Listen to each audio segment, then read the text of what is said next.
This is going to affect you both differently. Obviously, Katie, very well known, obviously, that Harvey has his own disabilities. And Janet, you had a stepson who sadly passed away, and he had his own disabilities as well. Will you be watching this programme tonight? I'll probably have it on record, but I wouldn't go out of my way because I live and breathe every day with a child with disabilities. Yeah. And I normally find programmes like that don't really show what goes on behind the scenes. Like, if I see someone going out with someone in a wheelchair, I can appreciate how hard work it was to even get them in the car to get them out. You know, they'll probably glam it up and all of that, but at the end of the day, they're still a human just because they've got a disability. I don't think they should be treated any different. I don't treat Harvey any different, apart from we had a discussion when they have a tantrum and you're out and you're like, right, if you want a muffin, get up, like, kind of thing. Yeah. And I was young when I had Harvey, and I admitted that if I knew he was blind before I had him, as harsh as it sounds, I probably would have aborted him, because to me, it's like, oh, my God, it's blind, how would I cope? And it was fear of the unknown, of Well, course. of course, Yeah. I know that sounds harsh, but now it's like, oh, my God, no way. If I got pregnant again and they said your child's going to have disabilities or...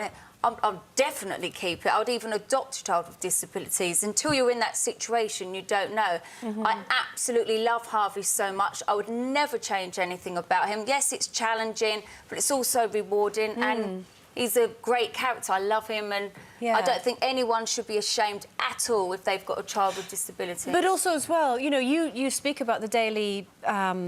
I mean, battle is maybe too strong a word, but the difficulties that, no, that you have... battles. The difficulties that you have. I think that's what Katie and I were talking about this morning, that you know, a film like that, the programme like that will be fantastic, yes, but it won't show... for the 4 or 5 people that are showcased on that film, it won't show the 45,000 all around the country and all the mums and dads that are coping. And, you know, it is... When you have a child who's disabled, you have so many challenges, and one of the challenges is how people react to you in public. Because let's not talk about these children and airbrush out all the challenges, because there are downsides. Their behaviour can go beyond the challenging into the downright naughty. Yeah. You know, let's not pretend that all children are you know, the same. These children have good sides and bad sides, and I married someone who already had, you know, a small son who was severely disabled. Now, I took that on, but I had no inkling of what it would be like. And we were talking about, you know, there's a tendency with some children to spoil them, because you feel so bad that you know, you want to do the best you can for them, and that can tip over into spoiling. Yeah, like Harvey's very clever. Like, if he kicks off, or especially on a Sunday night, he'd be like, "Mummy, Harvey feels wobbly." And I'm thinking, yeah, you're just trying to get out of school tomorrow. And I'm like, oh, do you? Well, if you go to school, then afterwards we'll call Dr. Stupple, he's doctor, and we'll go and see him. He'll kick off, you because he still has to go to school. So you don't treat Harvey, do you, any different to your other kids? No, and Junior and Princess, have a go at him if he's, like, wants some food. But at the moment, he likes playing with Jet's toys. Remember, he's 13, Jet's 2.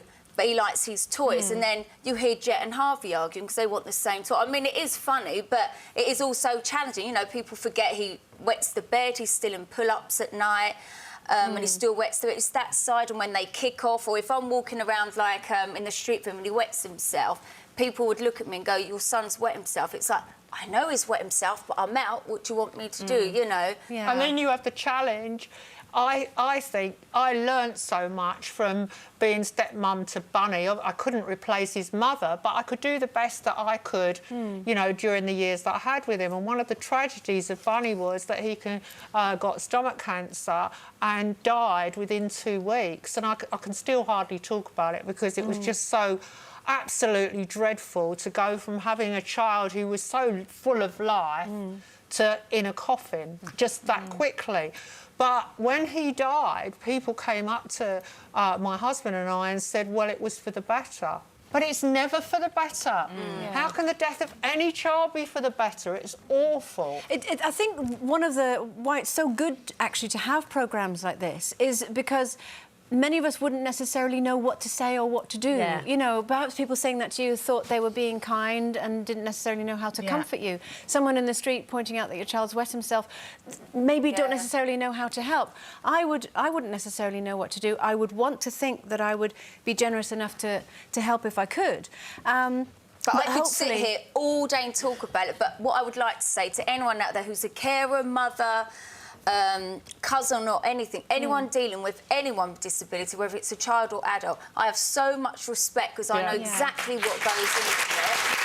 And you can't just pick it up and forget it. You know, they're there for life. And the only thing I ever worry about is if I ever die, what will happen to Harvey? That's the only thing that I worry about because he's so obsessed with me.